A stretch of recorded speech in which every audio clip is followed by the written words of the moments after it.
Peace, family. Y'all know who it is. It's Dr. Bakari K. Lumumba back once again, the progenitor of LumumbaSpeaks.com, a Black empowerment initiative where we believe we can gain competitive advantage by always betting on Black, in conjunction, of course, with the Beacon Network, the Pan African social media extraordinaire, and the home of African Centered News and Information. If you're watching, family, just make sure that we hit the subscribe and the like button. Thumbs up, thumbs up, thumbs up. And make sure you hit that notification bell as well. We have a rather serious show that we're going to be, um, excuse me, putting forth this afternoon. And that is femicide in Kenya. What is the cause? What is the solution? So this is going to be a rather incisive show where we're really looking to look at what are the causes of femicide. If many of you are unaware of what femicide is, we know that is the systematic um, killing, deletion of women and girls. It's been an issue that has come into prominence, particularly in Kenya, right? I was able to peruse, actually read an article in the New York Times on this issue. And as we know, as Pan-Africanists, we understand that our issues are global, and that when we talk about anti-Blackness, our issues are internal as well as external. And I would make the presumption or make a declaration that this is an internal issue that we as African people have to fight against. We do not, of course, want to oppress our own, and we should not oppress our own when we talk about doing the work to restore our people to our traditional greatness. So once again, family, you're watching LumumbaSpeaks.com, a Black Empowerment Initiative, in which we believe we could gain a competitive advantage by always betting on Black. And of course, Beacon Network, the Pan-African social media extraordinaire, and the home of African-centered news and information. And this is a show where we really are looking for brothers and sisters to tap in and be part of the conversation and share with us what they believe are some of the causes, and of course, what the solution is, right? And so what I'm going to do momentarily is read an excerpt from the article in the New York Times regarding femicide in Kenya. And then, of course, we can unpack that article and then, of course, have a conversation about this issue. But once again, this is a serious show, family. We know oftentimes we have an intellectual conversation around issues that, of course, address the African world, that are pertinent to the African world. But this is a conversation, I believe, that we need to be more so focused on less being intellectually astute, right? Even though that there's a place for that and there's a need for that, we want to make sure that we're coming to solutions from a sensible frame of reference. But we want to make sure that we're not simply being intellectual for the sake of being intellectual, right? We want to make sure that we're having a conversation that can truly address for some of these issues, the solution to these problems, as well as being able to actually unpack what the cause of these issues are. So once again, family, this show, femicide in Kenya, what is the cause? What is the solution? So I'm going to share my screen, and we're going to move forward and actually review the article in the New York Times. Now, this article is dated, let's see here, December 10th. So it's rather recent, little bit over a week, a little over a week. Rage grows over a spate of brutal murders of women in Kenya. Almost 100 women have been killed in the span of 3 months. The police say rights groups want President William Ruto to declare femicide a national crisis. And this is, of course, the New York Times, family. We see thousands of demonstrators took to the streets of Nairobi, Kenya, on Tuesday to demand the government take action to stop the deletion of women and girls. So you can see a picture here, of course, of the protesters. It says, say their names here. A woman is somebody, not somebody, right? So we understand that this is a major issue that we find in Kenya. A university student was deleted, her body dumped in a field. A long-distance Olympic runner, we know Kenya is known for, of course, their distance runners, on the world stage, having world-class distance runners, died after she was severely burned in a gasoline attack. And her mother, her daughter, and her niece were tortured and then killed. Their bodies mutilated. Their mutilated bodies disposed of in different locations. A series of brutal murders in Kenya in recent months, documented by the police and human rights groups, has stunned a nation where anger over violence against women and girls has prompted nationwide protests, calls are intensifying for the authorities to do more to stop the killings. The police say that 97 women were murdered from August to October this year, a staggering toll even in Kenya, where femicide has long been endemic. In July, sacks containing the body parts of the women believed to have been murdered by a serial killer was discovered in a dump in the capital, Nairobi. On Tuesday, thousands of demonstrators took to the streets of Nairobi, demanding that the government take action to stop the killings. Smaller protests also took place in other towns and cities across the country, human rights groups say. In Nairobi, police tear gassed demonstrators who had been chanting "Stop killing women" and "Women have rights too." At least 3 activists, including the executive director of Amnesty International Kenya, were detained, according to a statement by several rights groups. The outpouring of rage reflected a helplessness felt by many women in Kenya and a desire to get justice for those who have been deleted. This is a picture of a sister who was sexually assaulted and strangled to death in October. The dead can't talk. So who is going to tell the truth and stand up for them? Said Lucy Njeri Waniki. Her 23-year-old daughter and only child, Seth Nakeo, was sexually assaulted and strangled to death in October in an apartment in Thika, a town about 25 miles northeast of Nairobi. The former boyfriend of one of her friends is being sought by police as a prime suspect. The spike in killings in Kenya, researchers say, is linked to economic disparities and deeply ingrained in patriarchal attitudes that deny women autonomy. On social media, victims are often blamed for how they were dressed or their lifestyles. The femicides in Kenya reflect a wider problem across Africa. Over 21,000 gender-related killings of women were documented in Africa in 2023, the highest rate in the world, according to a United Nations report in November. Observers say the true numbers are much higher. Femicide is usually committed by male family members or intimate partners. Experts say many victims are subjected to physical, sexual, and psychological abuse. After months of withering criticism, Kenya's President William Ruto last month acknowledged that femicide was a pressing and deeply troubling issue. His administration, he said, would allocate about $770,000 to a campaign aimed at protecting and supporting victims, a sum that activists said fell far too short of what was needed. Rights groups have called on Ruto to declare femicide a national crisis and to dedicate more money to raise awareness of the issue. They also want Parliament, where Mr. Ruto's coalition holds a majority, to enact a law that creates a special category of crime to address gender-motivated killings, impose harsher penalties for perpetrators. Activists and the families of victims also say that the police do not aggressively pursue femicide cases. For instance, the suspect who was arrested and accused of murdering and dumping a woman at a Nairobi garbage site later escaped custody. According to police, officers may have helped him break out. So, family, we see this as about a disturbing issue in the community, particularly on the continent. And of course, we understand from a Pan-African frame of reference, our goal, number one, is not to oppress our own, but also to improve the material conditions of brothers and sisters, irrespective of where we're living in the world. So, I want you all to tap in, particularly if you're on the African continent, and be part of this conversation. And we can unpack the article as well, right? We can unpack the article. I think there are maybe some issues that we might take umbrage with, but tap in, family, be part of the conversation. The link is in the description. The link is in the chat. Once again, this is about a serious conversation we're having regarding femicide in Kenya. What is the cause? What is the solution? According to the article, once again, we know New York Times is a reputable source of media. It's one of the 2 world-class newspapers in the United States, along with the Washington Post. But it doesn't mean we have to take everything that says the heaven's truth. But the argument they're making is that femicide is highest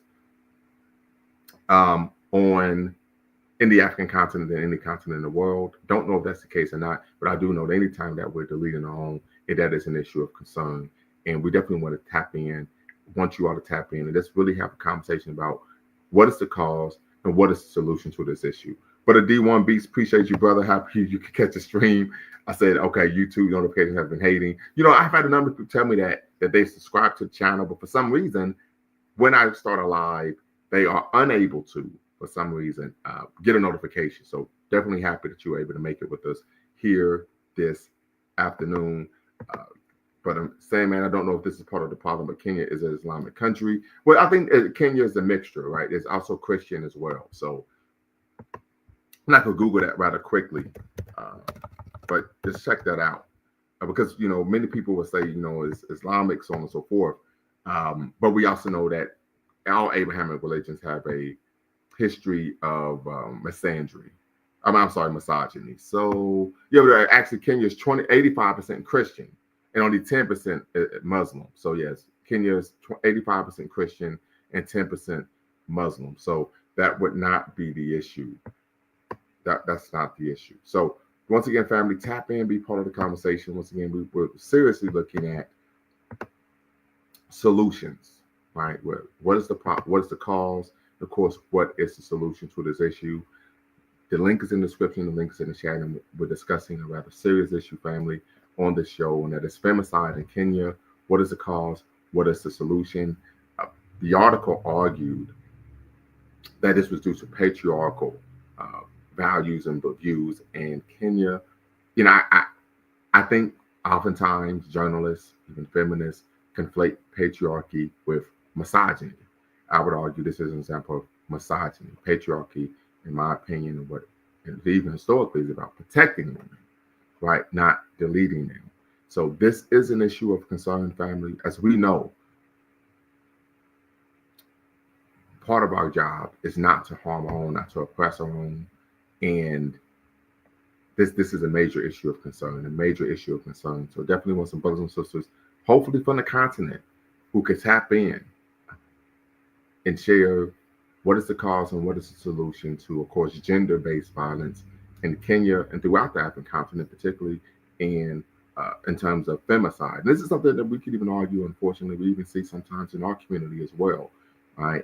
This dismissal of women as human, right? So definitely looking for brothers and sisters to tap in and be part of the conversation. Hopefully we get some sisters to tap in, definitely get some sisters to tap in and really share with us what are their beliefs in terms of what the cause of this is. And of course, the solution. They talked about economic disparities. Many people know, many are aware that one of the leading causes of domestic violence or intimate partner violence is economic dependency, right? So if the woman, unfortunately, is in a situation, or even a man in many cases, in which they are dependent on the other person financially, right? Then we find examples of the person and treating that person as if they're property, right? And believing that because they pay all the bills, they can do with that person what they want, right? And so we want to make sure that when we're building and creating community and loving relationships with brothers and sisters, that we're valuing that person wholly and completely as a human being, not as an object, right? So, but definitely, family, tap in. Like I said before, the link is in the description. The link is in the chat. Appreciate you, brother D1. Appreciate you. And I guess I might do a show on that, do a show on my PhD journey. Definitely would appreciate that. I appreciate the shout out, but I'm at work. But if you could explain during the stream, what are the causes of femicide or your theory? See, well, this is not a situation in which I can put forth a theory in terms of what the causes of femicide are. I'm in the dark here, and this show really is a platform to explore what are the causes, but most importantly, what are the solutions to the problem. I haven't studied this in depth, right? This is, like I said, I came across the article in the New York Times. I subscribe to the Times, and I said this is an issue, right? And we know as Pan-Africanists, we want to make sure that our scope is broad in manner, it's international in manner. And this is an issue that I felt needed to be addressed and needed to be highlighted, particularly on my platform, because this is a Pan-African platform, along with Equal Line Network. But I'm in the dark here. I don't know what the causes of femicide are.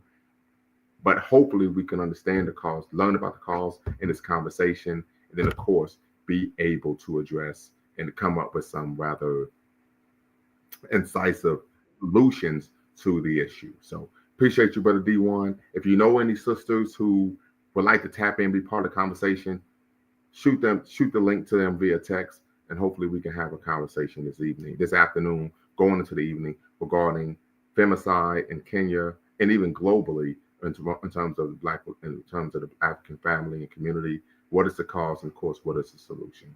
Brother Sandman, what's the word? Hey, Mr. Word, how you doing? I'm doing all right. That's great. Yeah, I missed your last couple podcasts. I didn't realize they were coming on so quickly. Well, no, it's quite actually. I haven't had one since I think since my show with Brother Talbot. So this is the first one, probably about almost 2 weeks. Oh, okay. Yeah, so you haven't missed anything. I haven't missed many of them. Yeah, when this alert came up on my phone, saying that you were going on live, and it said something about femicide, I decided to look it up too. I hadn't heard about it, how big of an issue it was, particularly in Africa and all the protests that's going on in Kenya. Went on some local African news networks, and they were talking about the issues, and they were saying something to the effect that it's a lot of it like you were saying, that it's wrapped up with a lot of economic issues, Mhm. and the protests are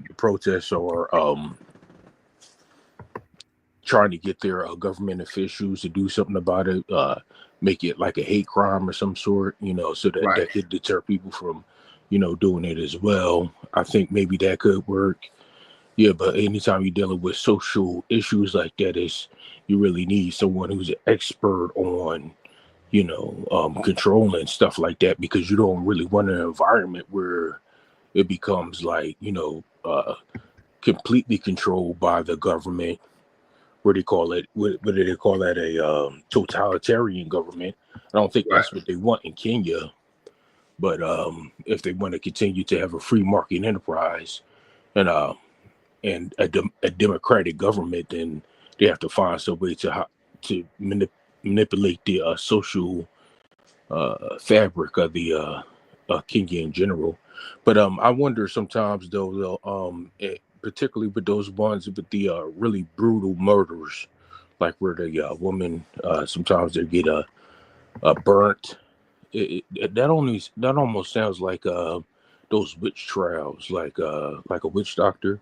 Well, let me say this. I was able to review some of the literature just prepping for the show, and what I found was based on the data, the most prevalent form of or method used to delete women was actually stabbing, and Okay. that occurred 3/4 of the time a person was actually stabbed or bludgeoned to death. Okay. Yeah, Yeah, that sounds like a crime of passion. right. So I got the same thing. Yeah, yeah. So I don't know what it is, when it comes to economics, it doesn't matter if you're a male or a female. It's not gender specific when it comes to making money. So, that kind of evens the playing field. So if you're used to, a patriarchal environment or a patriarchal society in Kenya, and you have women who can, who can make money just as quickly as you, if it's not, physical labor, then yeah, that can mess up the dynamics of Well, family.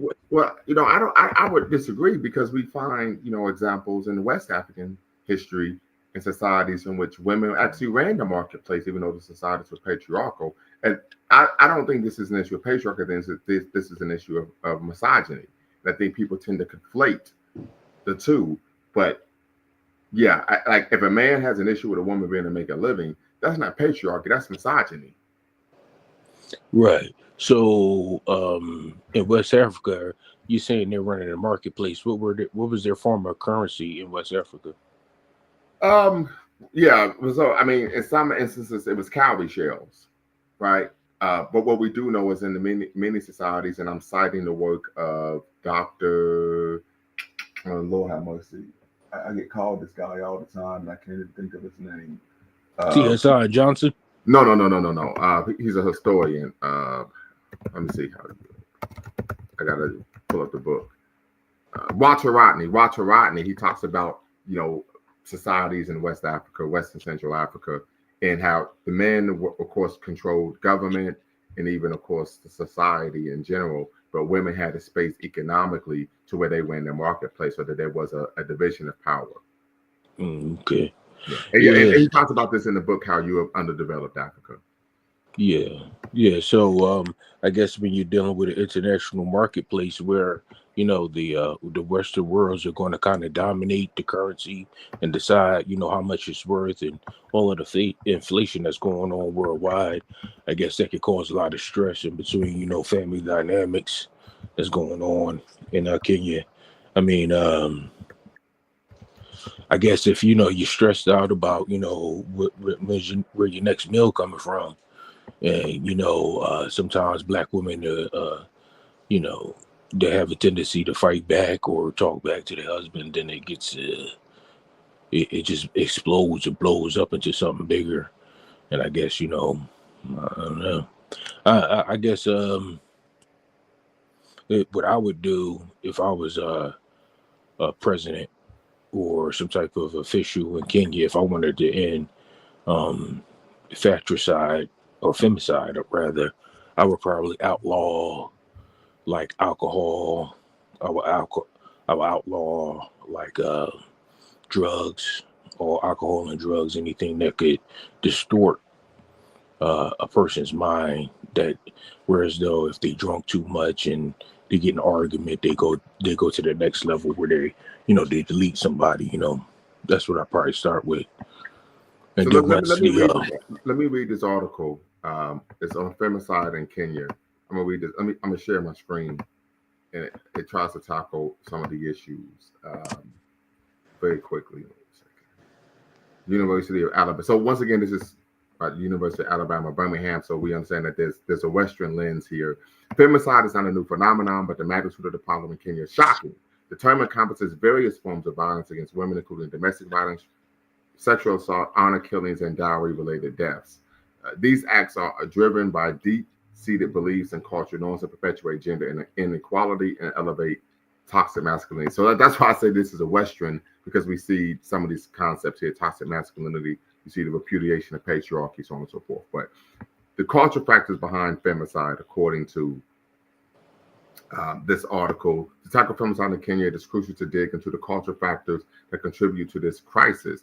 Some of these factors include gender roles, traditions, economic disparities, and the normalization of violence. Gender roles deeply rooted in the Kenyan society perpetuate a patriarchal system that devalues women. Women are expected to be submissive, nurturing, and bound by societal norms. Patriarchy creates a culture of power and balance, where men feel entitled to control and dominate women both within and outside the household. Traditional practices such as female genital mutilation, child marriages, and wife inheritance further perpetuate the vulnerability and defeat of women. These practices condone violence against women in the name of cultural preservation, perpetuate harmful gender norms. So I would like for them to truly unpack that last sentence there, how these practices condone violence against women in the name of cultural preservation. So I would definitely want to see how someone would unpack that. Economic disparities play a significant role in intensifying femicide in Kenya. Poverty and lack of access to education, healthcare, and employment opportunities disproportionately affect women. When women are economically dependent on their partners or families, they often are trapped in abusive relationships with no means of escape. This is true. We know this is irrespective if the breadwinner is the man or the woman. We find this. We did a show on this before when we talked about the husband-son crisis, where we find women of significant financial and educational means choosing to be with men of lower socioeconomic and educational status for the same reasons that we're finding here. Society's normalization and acceptance of violence against women contribute to the perpetuation of femicide. Many cases of domestic violence go unreported due to fear, stigma, or lack of trust in the justice system. In some cases, many people, instead of helping, tend to record videos of women being wronged and post them on social media. To address femicide in Kenya, a comprehensive approach is necessary. It requires collaboration between the government, civil society, community leaders, and individuals alike. Here are some key steps that can be taken. Legal reforms and enforcement. Restoring the legal framework surrounding violence against women is paramount. Stricter laws targeting offenders, along with their effective implementation, are crucial. Adequate training for law enforcement officials and judicial personnel is also essential to ensure cases are dealt with sensitively and expeditiously. Education and awareness. Comprehensive educational programs should be implemented from an early age to challenge harmful gender norms, promote gender equality, and raise awareness about women's rights. These include teaching both boys and girls, as well as women and men, about healthy masculinity and respect for women. Empowerment and economic independence. Efforts must be made to empower women economically. This can be achieved through vocational training, access to microfinance, and the opportunities for entrepreneurship. Women who are financially independent are better equipped to escape abusive relationships and have control over their lives. Support services and safe spaces, community mobilization. So I just wanted to share that article because we talk about, of course, solutions as well. Teddy says that the issue in Kenya is quite complicated. It's a mix of governance of the country, family income, change in culture, get-rich-quick schemes, and misogyny. Teddy, I hope you could tap in and be part of the conversation. You seem to have a finger on what's going on in Kenya. So if you could, brother, tap in. The link is in the description. The link's in the chat. Definitely want to hear from you regarding this issue on femicide in Kenya. Of course, what is the cause and what is the solution? That's the conversation this afternoon. Brother Sandman, go right ahead. Yeah, based on that article, it sounds like all of those suggestions would be money intensive, be would cost a lot of money to finance something like that. And if Kenya is going through economic downturns, or the whole world is going through economic strife, is going to be hard to really focus in on that, Well, particular issue. actually, I would disagree when we talk about issues like microfinancing. This is something that most feminists have been doing for decades on the continent, and so typically the financing comes from Western NGOs. So that wouldn't be an issue in terms of the financing. Financing, part of the issue, of course, and this is something that's taking place even in relationships that are healthy, is these NGOs would come in and promote feminism, and they would seek to finance and educate. Well, education is not a problem, but economically empower the woman rather than both the family as a whole. And so oftentimes you find a situation where the women are able to become economically empowered, and then they feel that there's no need for the father or husband at home. That's why Kanoa Hudson Weems, in her book Africana Womanism, talks about the Western feminists and how part of their goal is to break up, African families. Oh, okay. Yeah. So you're saying that microfinancing, how does that work? You're Well, saying yeah, that. microfinancing is this practice known as susu. I don't. It's been a while since I've actually reviewed the literature, but I want to try to stay focused on this issue of course, femicide and looking at some of the solutions. But Well, microfinance. well, yeah. That's part of the solution there is Well, because yeah, when I you're would argue that I don't think it is a solution. Right? I think any solution that we have needs to be African centered and holistic in nature. So, from an African centered frame of reference, we understand that men and women ought to work in together. Not we should be working together rather than competing with each other. Right? We complement each other rather than being in competition with each other. And so, any solution that, of course, posits competition with one another rather than being complementary towards each other is not a solution that I think has a long-term positive end. Well, the only issue with that is that it's hard. There's this old saying, it's hard to teach an old dog new tricks. So once you infect a society and you see the femicide issue has already become, an issue, that this is something that's generational. So if you want to break that chain of the femicide or the abuse of African women in Kenya, you have to start with the children and raise them in that Right. in that community that promotes feminism and equal rights between men and women. But if you want to stop the issue right now, because we're in a state of emergency, and we could get to a point where we're at the point of no return, and the nation or the society can't be resurrected or saved, you have to do extreme measures. Well, I think one issue we talking about top down is that individuals that engage in femicide should be arrested and held accountable to the fullest extent of the law. I think that's an issue right there. Based on the articles that I've read, is that there's a belief that if one is violent towards women, then very little will be done in terms of governmental accountability facing the criminal justice system. So that's an issue, right? You could change culture right then and there if people understand that if I engage in this type of activity, I'm going to be held accountable for it. So I think Right. that is number one. But if you're watching family, want to get some sisters into this conversation, this is a conversation I think needs to be female centered. And so if there are sisters out there that you will know of who are cognizant of this issue, have a concern regarding these type of issues, reach out to them, have them tap in and be part of the show. We definitely want to hear from them regarding femicide in Kenya and really globally when we talk about the relationships that we find on the continent. As I said before, the New York Times article cited that in the past decade, there have been over 20,000 killings, the deletions of women. So this is an issue we don't want to oppress our own. So if you know any sisters out there, send them a text message, say, hey, I think this is a great conversation that you could be part of, and allow them to be part of the platform. But once again, Teddy, it seems like you have a pulse. Tap in and be part of the conversation. Connie, it's real. I'm making a presumption that you are an African woman. Tap in and be part of the conversation. Hope to hear from you regarding this issue of femicide in Kenya. What is the cause? Of course, what is the solution? The link's in the description. The link is also in the chat. Hope to hear from you soon.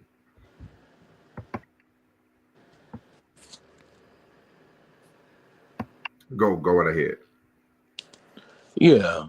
So, like I said, if we're in a state of emergency, sometimes you got to do things that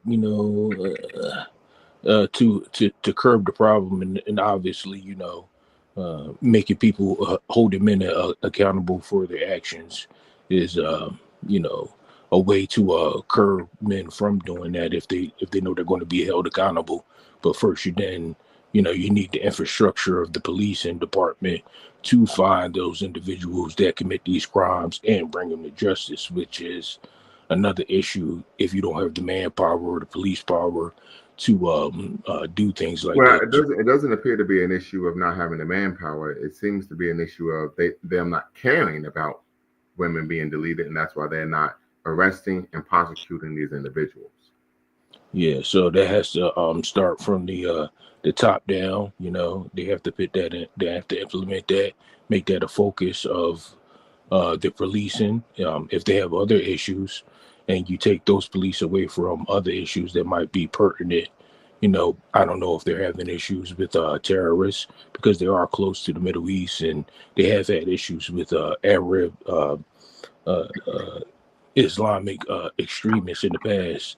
If they have a certain amount of money allocated or a certain amount of money power or manpower rather allocated to curbing that issue. If you take that manpower from that issue and direct them towards this one, then you might have issues in other places. So yes, I mean, managing or governing a nation is extremely hard. Takes a lot of organization. And I say we can say individually, hey, we could try to preach to the people like, hey, this is wrong. We can't do this. It's going to do this, that, and the third. But the actual people with doing the legwork in government in Kenya have a lot of work to do if they want to control this issue. Appreciate it. Zongo Native, appreciate your comment, brother. Hopefully you could tap in and be part of the conversation. We're talking femicide in Kenya. What's the cause? What is the solution? And if you know any sisters from the continent who would love to be, I would love to hear from them, have them be part of this conversation. We would love to have some brothers and sisters who are boots on the ground, or at least were raised on the continent to discuss this issue of femicide in Kenya and femicide throughout the African continent. We're looking at what is the cause, what is the solution. I hope that you can tap in and, of course, be part of the conversation this afternoon. Once again, family, if you're watching, of course, LumumbaSpeaks.com, a Black empowerment initiative where we believe we could gain a competitive advantage by always betting on Black, in conjunction with Beeline Network, the Pan African social media extraordinaire, and the home of African-centered news and information here on YouTube. If you're watching, make sure you hit the thumbs up button, subscribe and like, share, comment, and hit the notification bell. So definitely, Connie, it's real. Want you to tap in and be part of the combo. You said one is here. We need you to tap in and be part of the conversation. One of the critiques, of course, of Beeline Network and Lumumba Speaks is that these are male-centered spaces, but this is open to brothers and sisters. We just need the sisters to tap in and be part of the conversation. Sisters are not withheld from being part of the conversation. We've never made a statement ever that was the case. But just see here, kind of you state that not a continent-born African, but African American Black woman. We don't go through the same problems, but we do look to be treated fairly good globally. Understood. Want you to still tap in and be part of the conversation, sister. Right? You could give, of course, an African American perspective on this issue. In terms of absolutely want to be treated fair globally. So still tap in and be part of the conversation because we just want to hear from some sisters. We want to hear from some sisters because this is an issue, to be quite honest. It affects the community as a whole, but it also affects the sisters as well because I was having a conversation with a sister and I was like, yeah, it's not a big deal. If you're not interested in a guy, you could just tell the guy, no, thank you. I'm not interested. And they said, no, there are situations where if you turn a guy down, the man will become violent. And I'm like, wow, I didn't know that, right? So there's an education to be had here, and I'm looking to receive an education this afternoon as well. So tap in, be part of the conversation if you can. Mr. Sandman, any thoughts? Yeah, so that issue with men getting turned down and becoming violent, that's kind of wrapped up in the financial issues as well, because women tend to, if they want to get with a man, they want to get with a man who can provide for her and her family or a potential offspring.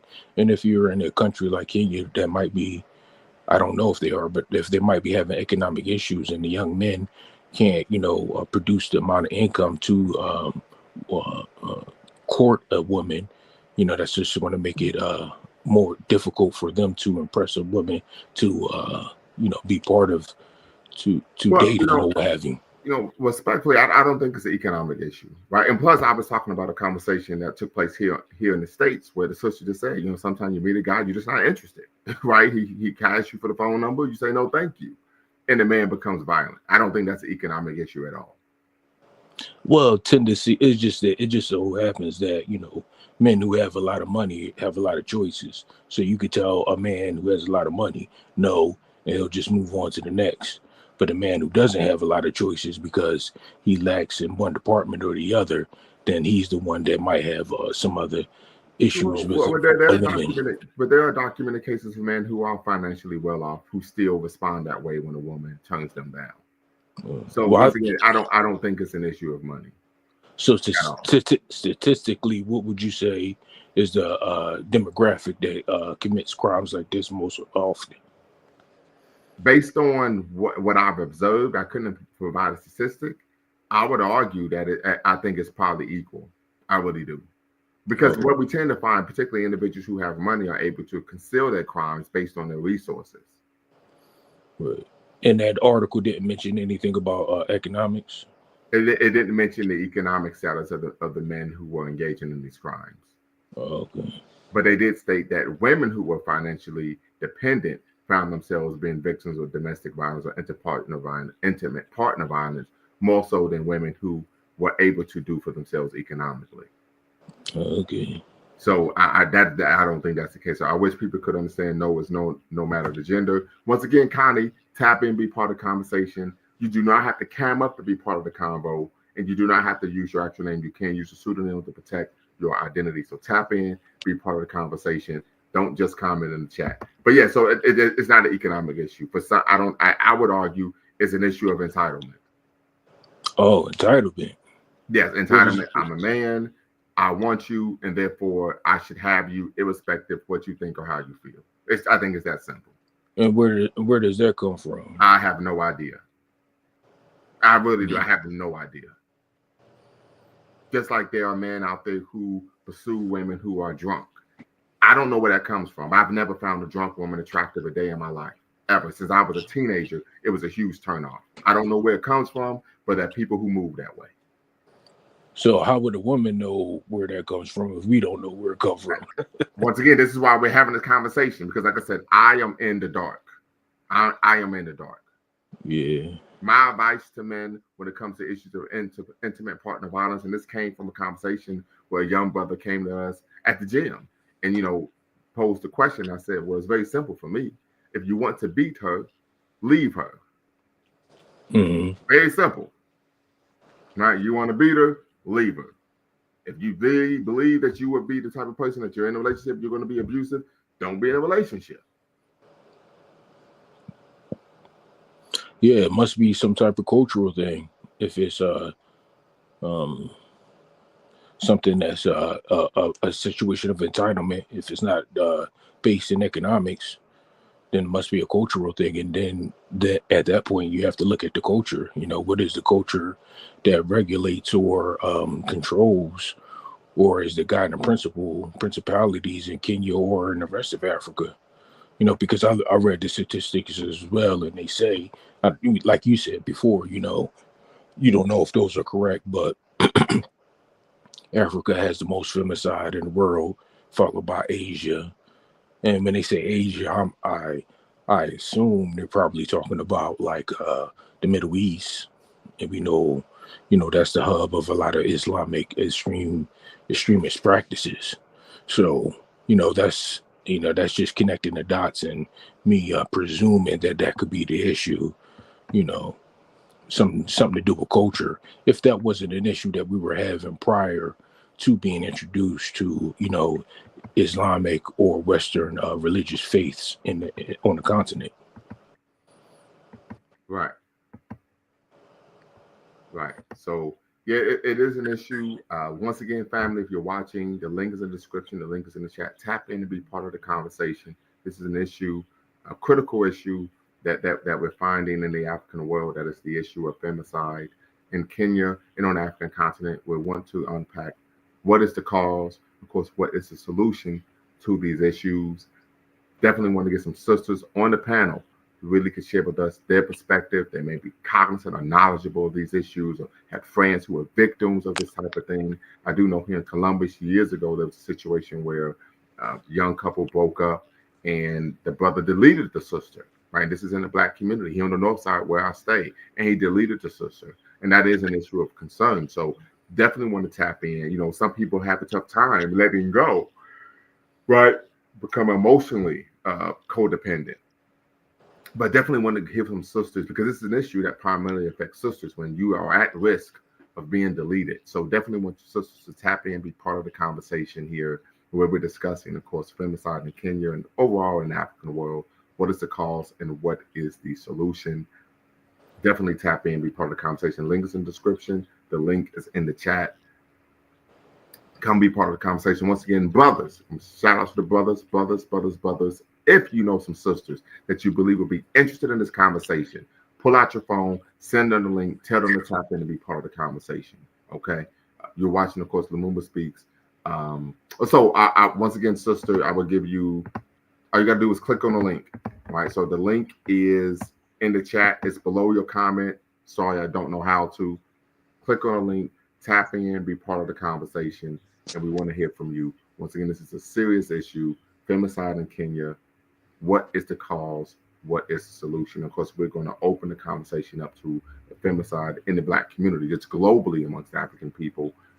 What is the cause? What is the solution? Once again, as I said before, I've been in relationships before when a woman put her hands on me. My response was to immediately call the police, right? And part of that was just self-preservation. You know, the police arrive, someone is as strapping as myself who works on a regular basis, that the belief would be that I, of course, was the aggressor. And we know oftentimes in these type of situations, men typically are prejudiced as being violent aggressors in domestic relationships. But just for my own preservation, I called the police and I need this person to leave. This is what transpired and what took place. But once again, we want to hear from some sisters. The link's in the description. So all you gotta do is click on the link that's in the chat and you can tap in and be part of the conversation. The link is also in the description of this video as well. So once again, family, tap in, be part of the conversation. You're watching, of course, LumumbaSpeaks.com, a Black Empowerment Initiative where we believe we can gain a competitive advantage by always betting on Black and Beacon Line Network, Pan-African social media extraordinaire, and the home of African-centered news and information. Yeah, so I would just say that, you know, us as human beings, as living organisms, you know, the male and the female really aren't that much different from each other. So this isn't really a man or a female issue. We shouldn't separate it like this. I think this is a human issue because they've done some DNA research in it and recently where they state that the genetics that make up, you know, the brain chemistry of all human beings comes from their mother. So if you have any mental issues or your intelligence, your intellect, all of that, you know, is rooted in the X chromosome, which is provided by the mother. So, you know, for all intents and purposes, we're just, you know, women, you know, because, you know, when we're fetuses inside the womb, we're women until the testosterone turns us to men, you know. So well, yeah, but we're not women. We actually are man. Yeah, we are men because we have higher levels of testosterone. But I'm talking about on a biological level. Right. Even biologically, we're male, not female. But we don't want to get out into the weeds. We want to stay focused on the issue at hand. Yeah, but what I'm saying is if you get your mental makeup from your mother, if your mental makeup or your brain comes from your mother, then if a man and a female, I would disagree with that because men have both X and Y chromosomes. Yeah, but there is no genetics that make up the mental process, the mental anatomy of your brain that comes from the Y chromosome. That's all based on the X chromosome. There's research on it, and as a matter of fact, they say that the X chromosome that get passed down from the father to the daughter is actually shut off when it comes to mental processing or the development of the brain. Yeah, I don't know if that's true, but once again, we're not going to have a conversation on embryology, so we're going to focus on femicide in Kenya and at the African community globally. What is the cause and what is the solution?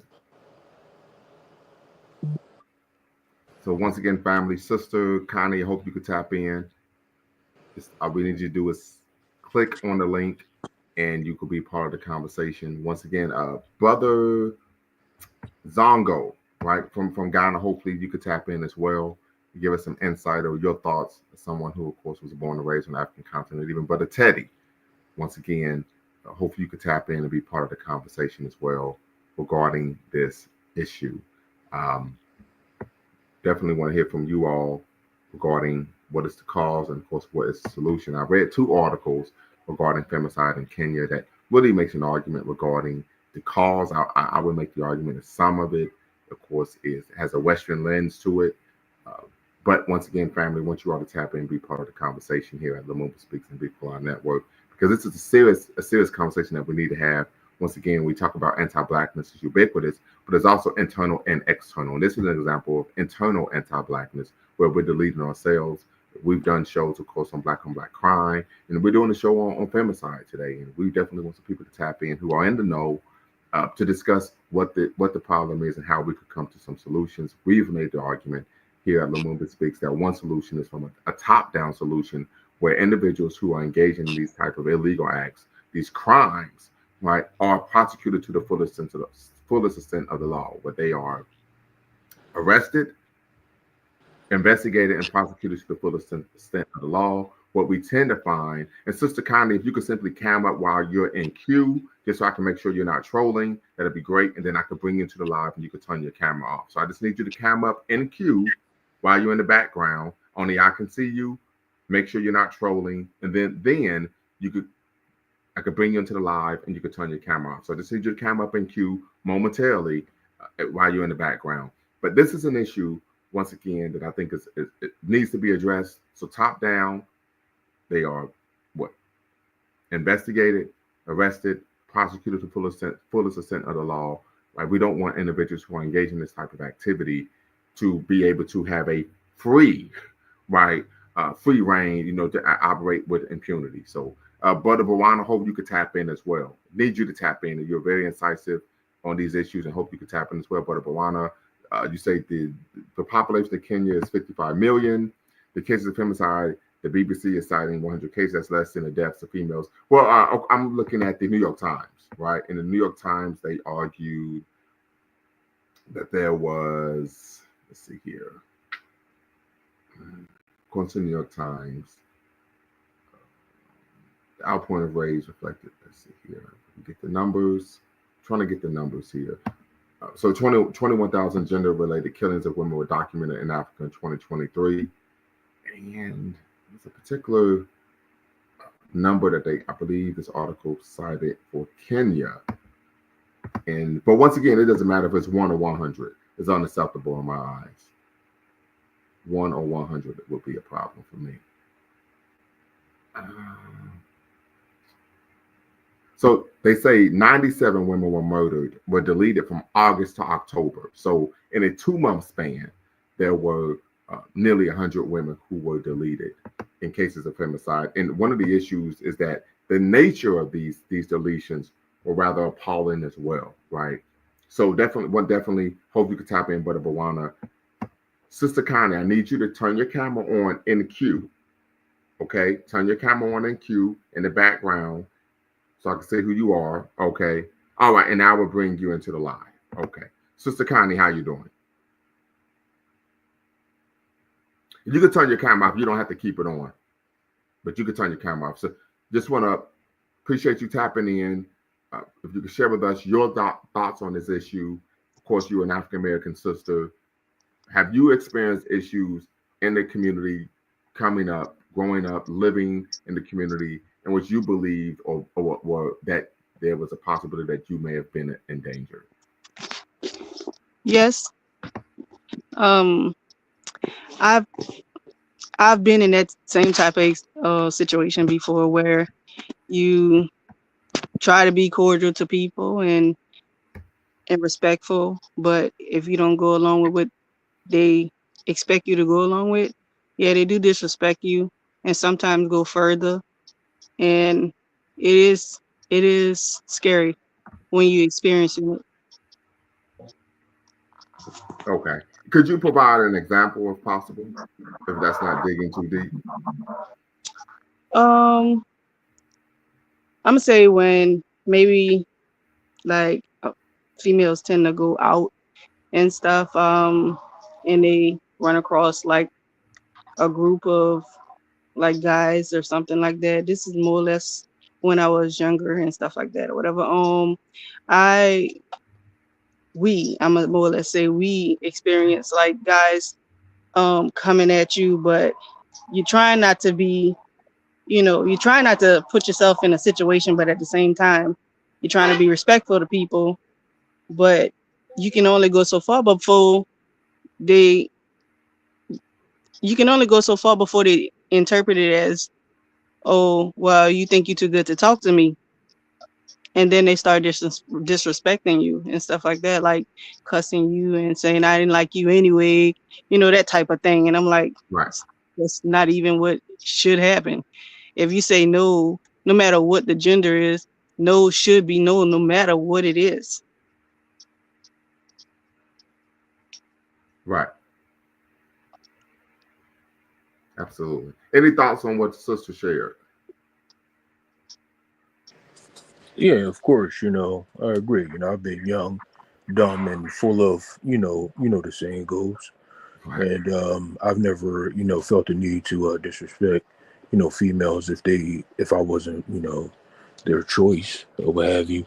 But you know what I mean. I never really had a whole lot of trouble getting females because I'm not ugly. So I mean, I guess like some guys could have that problem, but yeah, yeah, I think guys who do act in that fashion, they just need to be able to think with the head on their shoulders instead of the one on their in their pants.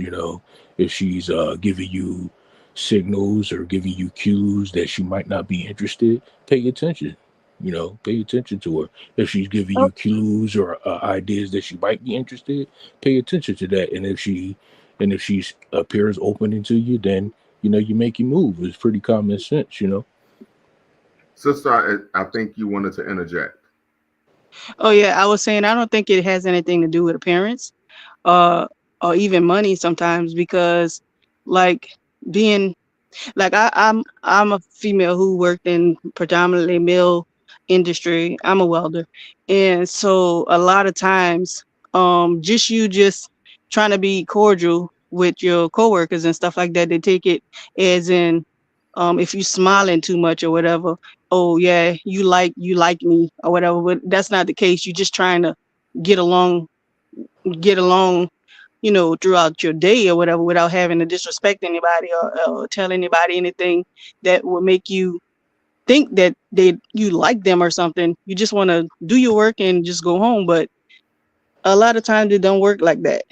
You want to, you tend to want to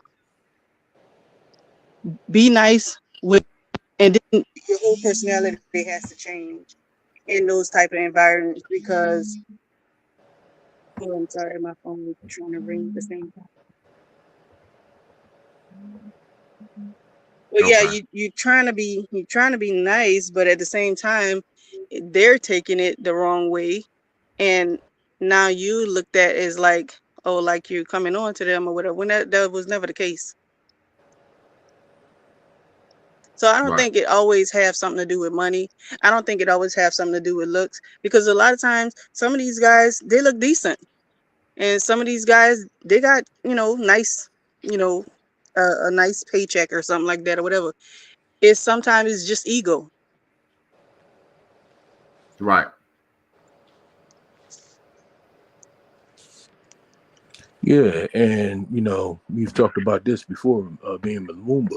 If you're trying to date women that you work with, obviously that's not the place to be doing that. You should be doing your work as opposed to trying to court Facts. a romantic liaison, because you're going to put your job and her job in danger by fratricide is what they call it, I believe. So I don't know why a young man would think there would be a police for that. I was talking more so if I was out and about, at a place where Right. people gather up to maybe find a potential partner, maybe at a club or a bar or some other gathering or party. You know what I mean? I'm not talking about at work. So Okay. Right. I was just trying to, show that it's more than one place that Yeah. that type of stuff happens. Right. And I would agree with you, sister. I think ego plays a huge part of it. Ego plays a huge part of it. That for some reason, it's a sense of entitlement, right? Right. And I mean, it's almost like if you think about a petulant child who isn't accustomed to being told no. Like, and all of us have been in the community at some point where we see children in our community who we know, unfortunately, aren't going to make it far, right? Due to the inability of their parents to raise that child in a manner that will allow them to become a functional, successful, contributing adult to society, someone who contributes to society. And what you tend to find is when that child is engaging in behavior that is in contravention of what is good and right? That child will look at you like you lost your mind because by due to, they will look at the child will look at you like you lost your mind for even correcting them, right? And so this is something that I would agree tends to speaks to me ego and entitlement. Right. Right. Yeah, great point. yeah, unfortunately, we live in a world where the men with the biggest ego and psychopaths tend to be the most successful ones, and a nice guy gets nothing. That usually be the case, but and it goes the other way too, because a lot of times, the female can be a nice girl, but they don't want the nice guy to be successful. You you went out on this, sister. Hope you went out on this. Are you still there? Are you still there? Yeah, so this is an issue. That may play a role. I think once again we talk about the unwillingness of the criminal justice system to actually arrest and prosecute individuals that are engaging in these crimes plays a bit major role as well in terms of why femicide is an issue. I know, Brother Bawana, you stated that according to the BBC, it told us in that 100 cases that's listed in deaths of females in the UK and the US for the same reasons. But once again, that's just 100 cases in 2 months in 2 months. And once again, if you review the article in the New York Times, the nature of some of these crimes are extremely heinous, extremely heinous. Hopefully, Sister Connie can tap back in, but the nature of these crimes tend to be extremely heinous as well, in terms of individuals being dismembered, of course, and then dumped in a garbage heap, right? So once again, we talk about these are goes beyond a crime of passion, but it appears to be a severe anathema toward women when someone is willing to go to that level to where not only have they deleted you, but you're dismembered and you're even disrespected in death by being thrown in a trash heap, right? In a garbage bin, so on and so forth. So once again, family, if you're watching, tap in, be part of the conversation. You're watching, of course, LumumbaSpeaks.com, a Black empowerment initiative where we believe we could gain a competitive advantage by always betting on Black. And of course, Bequaline Network, in conjunction with Bequaline Network, the Pan African social media extraordinaire, the home of African Center news and information. Make sure if you're watching, you subscribe, like, and share, comment as well, and hit the notification bell. We're having a rather important conversation this afternoon, going into the evening, where we're discussing femicide in Kenya, femicide in Africa, and femicide in the global African community. We're looking at what is the cause, of course, what is the solution. Tap in, the links in the description, link is in the chat. We want to hear from you all in terms of what can we do to address this issue as we move forward, of course, into 2025.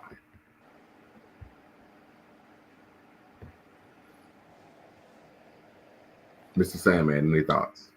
Yeah, yeah, that was good that she came in there to give her opinion on it. No means no. You can't. Uh, I don't know. But she would get. I mean, I guess that's a little bit of an issue. That sounds more like a rape issue than it does a murder issue. But they say that rape. I don't know if it's true or not, but they say sometimes rape can be It's an issue of power rather than sex. instrument of power as opposed to instrument of lust. So Right. yeah, Absolutely. so I guess like I said, there's a lot of people out there, that have psychological issues, and like Bwana was saying, there's 55 million people in Kenya. So if they had 100 homicides of women, I don't I don't know what percentage of that makes up all of the Well, homicides but that that happen in was Kenya. but that was in a 2 month period. In a 2 month period, there were 100 cases. Right. Yeah. So it's trying to. I mean, it's bad enough for them to want to start protesting Right. about it. So that's an indication that there must be an uptick of it. But if you were to divide 100 by 55 million, that's less for that's like 1 millionth of 1%. So Well, of but actual I'm quite homicides. sure the families of those sisters don't feel that way. Right. Yeah, and I agree. And they're doing the right thing, you know, by protesting it and trying to get something done for it. And they even said it themselves, like, they want to curb this problem because before it keeps growing in the next generation, the young ladies have to go through the same thing that they might be going through. So culturally, you want to change it, from the bottom down.